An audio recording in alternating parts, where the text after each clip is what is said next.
Bueno, pues el tema de la plática de hoy es qué hay después de los 120 años. Y ciertamente, para contestar esta pregunta, digamos que si vamos a la literatura que hay, sería sobre todo en Zohar y en Midrashim, que hablan, sobre todo el Zohar. Partes del Zohar describen incluso y hablan de palacios, pórticos, shaharim, pórticos, eijalim, santuarios, recintos, incluso se habla de un río, todo tipo de ubicaciones que conocemos aquí, terrenales, ¿no?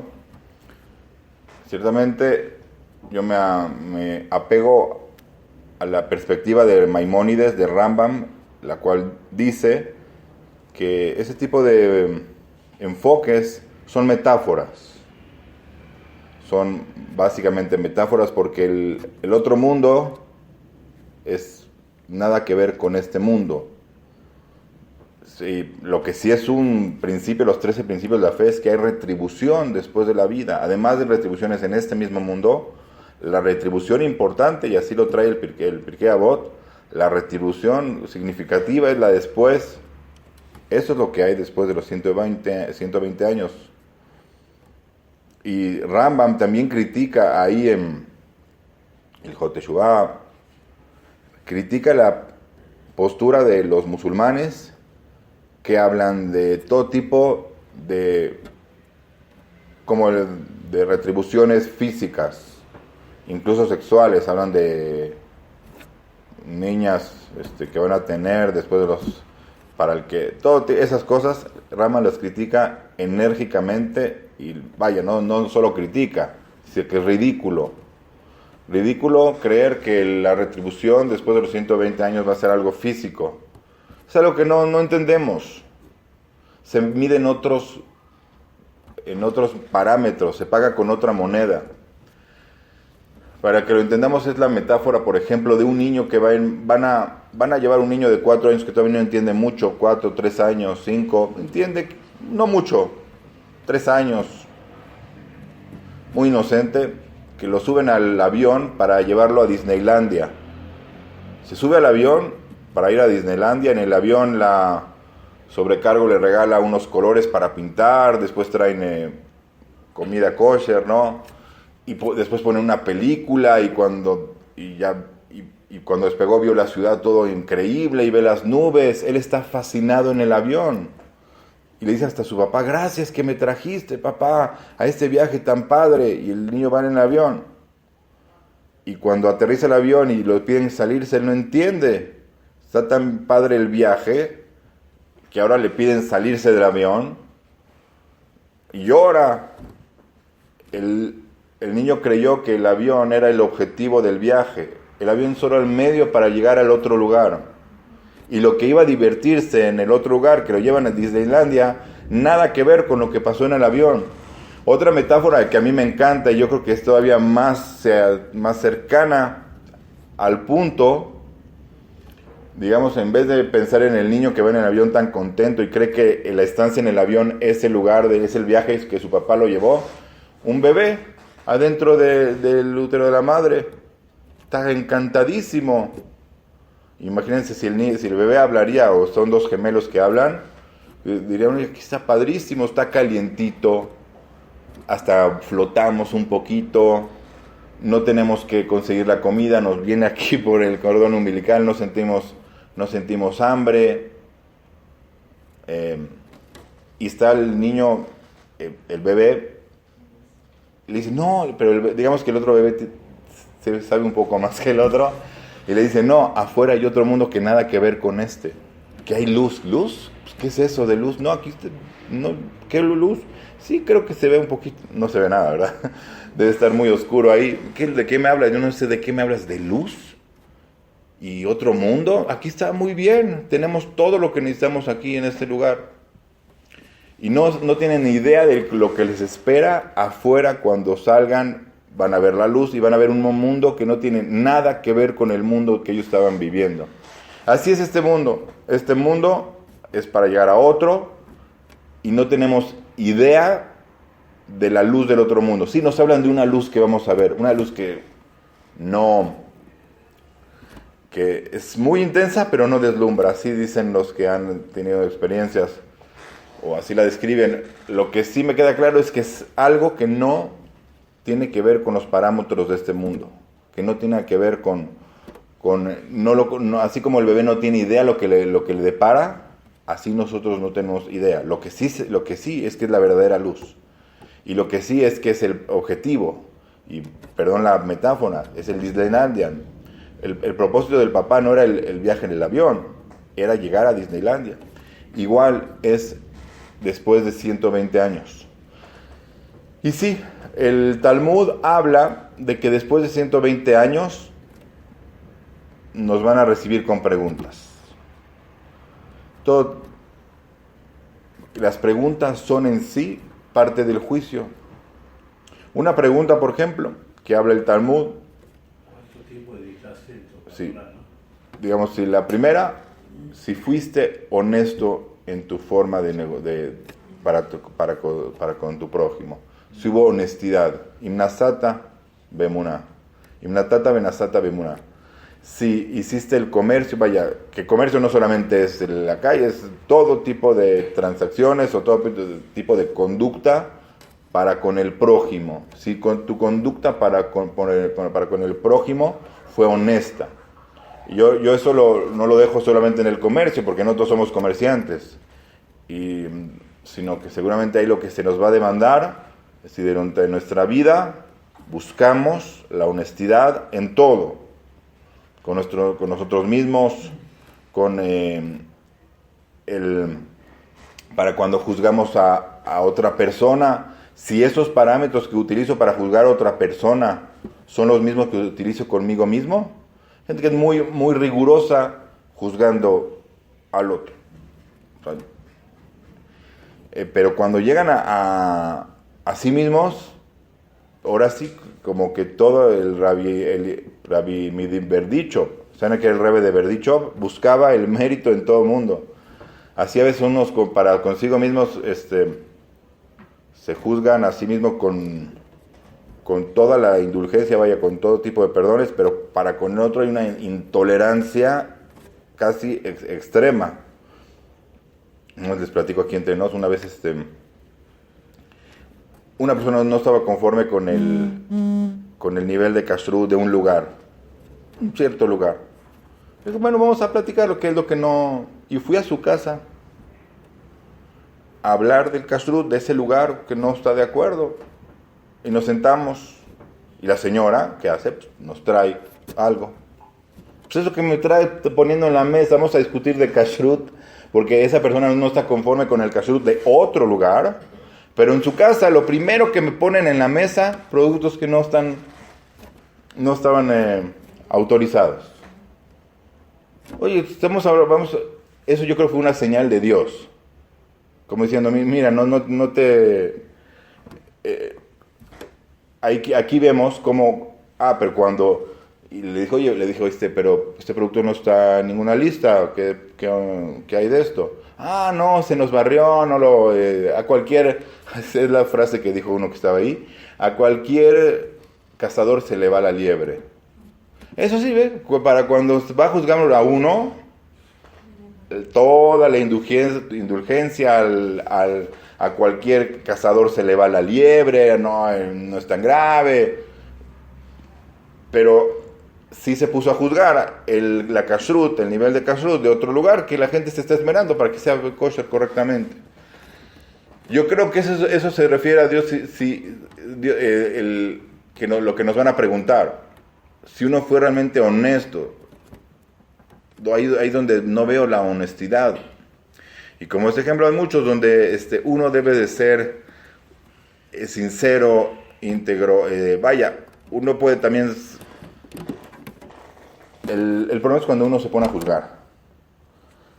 Me toca a veces estar con personas que dicen, es que no se me hace correcto, justo, o lo que hace esa persona. Pues, ¿tú quién es para juzgarlo? O estás en la misma situación. Y es lo que quise sacar en este punto. Otra de las preguntas que nos hacen que sí la tocó Moshe, es ¿cuál la pregunta que dijiste? ¿Cuánto tiempo dedicaste en estudiar Torah? Eso, Kabata y Tim la Torah es la pregunta que trae ahí el Talmud. Kabata y Tim la Torah. Vamos a analizar la sintaxis. Kabata es fijaste momentos para la Torah, para el estudio de la Torah. No pregunta cuánto estudiaste poco, cuándo estudiabas o cuánto estudiabas, tampoco qué estudiabas, tampoco cómo estudiabas. Dice Kabata, si fijaste, lo primero que está haciendo ahí énfasis es fijaste tiempo para el estudio de la Torah. ¿Qué significa fijar tiempo? Cuando tú fijas algo, es que le estás dando prioridad. Por ejemplo, alguien tiene una terapia de un tratamiento muy importante y lo fija los martes a las 8, no sé, algo así, y le surgió que los cuates se van a ir el mismo martes a las 8 a tomar una cerveza, a juntarse, junta de generación. ¿A qué uno va a ir? A la terapia, ¿no? Ahí es donde se ve la importancia que le da uno a las cosas. Cuando algo está fijo, claro, a veces surgen cosas que, si bien el estudio de la Torah también, yo estudio con personas, y con uno estudio a veces los martes, a veces los jueves, pero ciertamente, hay una flexibilidad ahí, pero flexibilidad dentro de lo fijo, porque estudiamos una vez a la semana.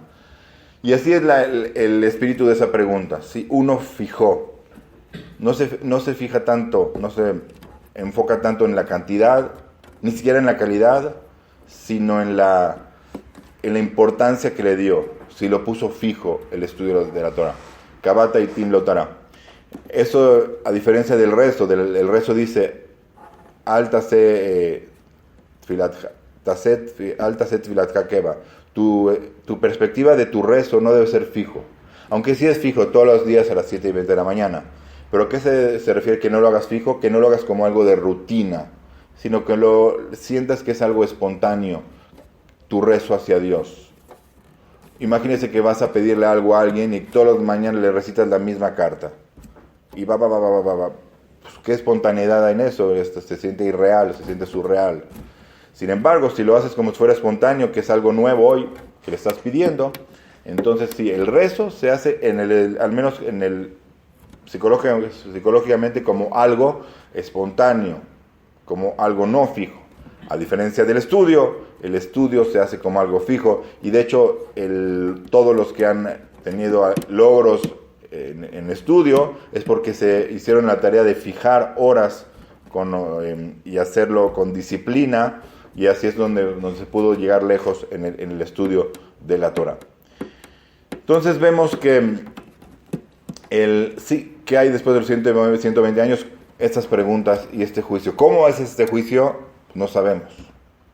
Pero lo que sí entendemos es que es un juicio justo, que no se puede ocultar nada. Y seguramente sí es como, y si se juntan todos los hechos que uno hizo en la vida y se hace un promedio o una contabilidad o algo así de todo lo que hizo uno, no sé cómo funcione, o aislados, o un resultado de la ecuación, no sé cómo se va a juzgar, o calidad y cantidad, y cómo se hace todo el cálculo para ver cómo uno sale, no sé. Lo que sí sé es que también el juicio está mucho en la vergüenza. ¿A qué se refiere? Se habla de un Geinam o de algo que nos va a quemar. Muchos, para asustar, lo relacionan con, hasta una vez un rabino en una plática, agarra y prende un cerillo. ¿Tú lo viste? Un rabino en una plática de masas prende un cerillo. ¿Y ese cerillo qué? Ese cerillo quema. Imagínense cómo está el infierno. No es mi perspectiva, porque a fin de cuentas lo que quema es físico, el dolor es físico, y no es la perspectiva que habla Rambam, que sean dolores o deleites físicos. Él lo critica eso, como lo describe ahí una obra de Dante Alighieri, todo tipo de sufrimientos físicos. No es el punto, yo creo. Obviamente, que sea un dolor físico, sí algo que quema, pero no físico, la vergüenza. Ese es el juicio. Cuando uno se presenta a Dios, la vergüenza de lo que hizo o de lo que pudo haber hecho y no lo hizo, eso es lo que le va a quemar. Ese es donde va a sentir ese, por decirlo así, purgación. Sí, nuestros libros hablan de 12 meses de Geinam, válgame la traducción, purgatorio, donde se va a uno a depurar a través de esa vergüenza, o no sé, de todo lo que hizo en la vida, y dicen las fuentes que máximo puede ser ¿cuánto? 12 meses. Por eso nosotros hacemos 11 meses de Kadish, porque si hacemos más de 11 meses, estamos como que aludiendo que por la persona que hacemos Kadish, entró a la definición de malvado, porque solo los malvados van a ser juzgados 12 meses. Claro, hay peor que malvado, hay peor que malvado, y sobre eso hay cafaquela y cosas que no entiendo muy bien, limbo y cosas así que no entiendo bien a qué se refieren, que son peor que esos 12 meses. O sea, esos 12 meses son misericordia de Dios. Es una oportunidad para depurar el alma de los errores que hizo en su vida, para que ya después pueda integrarse, regresar a Dios completamente. En ninguna parte de la Torá menciona no del Geinam, o el Geinam, y no del Gan Eden. En ninguna parte. Menciona al Geinam como un lugar que había por Jerusalén donde quemaban a las personas como ¿cómo se llaman? Los inmolaban al Molech. Yo creo que de ahí viene la palabra Molech, de la inmolación. Los inmolaban, los quemaban, y de ahí se tomó el concepto del Geinam. También hay otra parte en la Torah que se llama el Gan Eden, que incluso tiene una posición geográfica. Se habla que está entre el Tigris y el Éufrates. En Mesopotamia, ahí hablan de un Gan Eden en la tierra. Entonces son lugares que se menciona en la Torah, pero no como un lugar de después de la vida. Obviamente debe ser una metáfora del Gan Eden, de ese lugar de deleites que son espirituales, y el Geinam del lugar de purgación. Lo que sí habla la Torah después de los 120 años es en qué libro. No, en la Torah, en el Tanaj. El Zohar sí ni habla muchas cosas, descripciones incluso. Pero no en la Torah, en el Tanaj. ¿Dónde? En el Tanaj. Cuando dije ahorita la Torah me refiero al Tanaj, a la Biblia, escrita. La Torah escrita. ¿En qué parte del Tanaj se habla de la vida después de la vida? Se habla del Gan Eden, ya dijimos, y se habla del Geinam, pero no como lugares espirituales, sino como lugares aquí terrenales, sino que se toman como metáfora para eso. Pero cuando habla así, habla de la vida después de la vida en la Torah. Directamente. Claro, se habla indirectamente. Leman irbuya meihem bimei benehem, para que se alegren vuestros días y los días de vuestros hijos. Según los Jajamim, ahí se refiere a la vida después de la vida, porque que se alarguen los días de esta vida no lo ven como una gran retribución para lo trascendente de las mitzvot. Incluso hay un episodio ahí del Talmud de un niño que se sube a un árbol porque su papá le dijo que haga la mitzvah de Shiluah Haken, de enviar a la madre, a la paloma. El niño se sube y se resbala y muere. Y los Jajamim quedan, ¿dónde quedó aquí lo que dice la Torah? La Torah dijo que el que respete a padre y madre se le alargarán sus días. Y la Torah dijo que el que se apiade, que el que espante al pájaro para tomar los huevos o los polluelos, se le alargarán los días. Y justo en esa misma le perdió las dos cosas, porque entonces ahí es donde el Talmud dice, no, definitivamente no se refiere a la vida en este mundo, se refiere a la vida en otro mundo. Cuando dice que se alargarán, se refiere a la vida en otro mundo. Cuando dice que se alarguen tus días, ¿no depende de tu comportamiento también? Sí, pero ¿se refiere a este mundo o al otro? Conforme a la metáfora que dije, ¿a qué mundo se refiere? No, al otro mundo. Al otro mundo. Se refiere al otro mundo. Pero sin embargo es una interpretación de los Jajamim, porque conforme al sentido literal, para que se alarguen tus días, al parecer se refiere a este mundo. ¿Dónde hay otro lugar más claro en la Biblia, en el Tanaj, que hable de la vida después de la vida? En Eclesiastés, en Coelet, dice que el cuerpo regresará a la tierra de donde proviene y el alma regresará a Dios, que la insufló en él. Ahí habla del concepto de la vida después de la vida. ¿Qué es la vida después de la vida? El alma regresa a Dios, el cual la insufló en él. También, esa es la más clara que yo recuerde del Tanaj, que habla de lo que va a pasar después de los 120 años. Que dice, el alma que Dios nos puso en este cuerpo perecedero regresará a la fuente de vida, de espiritualidad y de vida eterna, que es Dios. A él regresará. Entonces ahí menciona algo. Insisto, algo que no entendemos qué es, pero sí mencionó algo. Y un lugar donde sí menciona algo relacionado con vida después de la vida. ¿Lo recuerdan en el Tanaj? Un episodio que si bien no dice qué pasa, vemos ahí algo de vida después de la vida. En la Torah nada, fuera de lo que le acabo de mencionar, prácticamente nada. Bueno, hay otro episodio, otra donde dicen que aquel que se suicide, yo le exigiré cuentas. Si ya se suicidó, ¿dónde le van a exigir cuentas? Ahí es evidente que se habla de algo que pasará después de la vida. Porque dice, aquel que ostente contra su cuerpo, atente contra su vida, Anoji edrosh meimo, yo le exigiré a él, dice Dios. Evidentemente es un concepto de vida después de la vida. No dice exactamente lo que va a pasar, sino se las verá conmigo. Entonces vemos que ahí sí mencionó algo de vida después de la vida en la Torah. Pero fuera de eso, prácticamente en la Torah no recuerdo algo que mencione de lo que pasará o ha de pasar después de la muerte. Pero hay otra parte, en otro episodio, en el Naj, en los profetas, que sí parece que algo tiene que ver con la vida después de la vida. ¿Alguien lo recuerda? Samuel es convocado por Saúl después de muerto. ¿Lo recuerdan? Con la adivina de Endor. ¿O no recuerdan ese episodio? Hay un episodio donde Saúl no sabe qué va a pasar en la próxima guerra. Y está desesperado y quiere ir con una necromana, ¿cómo se llama? No sé. Con una hechicera que le traiga... ¿Cómo?